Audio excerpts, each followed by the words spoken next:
Pakistan showbiz industry की मारूफ और senior अदाकारा बुशरा अंसारी ने आपा कहने पर हुमायूं सईद को करारा जवाब दे दिया।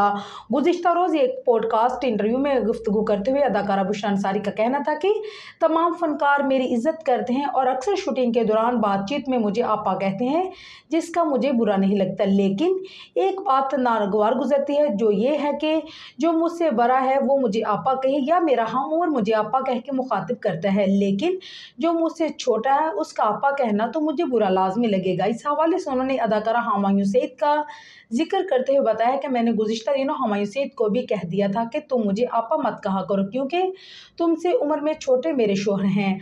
आजकल ड्रामों में ज़्यादा नजर ना आने के सवाल पर बुशरा अंसारी का कहना था कि मुझे ड्रामों की ऐसी कहानियाँ या किरदार नहीं मिल रहे जो मैं खुशी से कर सकूँ। बुशरा आपा का यह भी कहना था कि मुझे आज के दौर में उडारी, सीता बागरी और रिफ़त आपा जैसे स्क्रिप्ट का इंतज़ार है।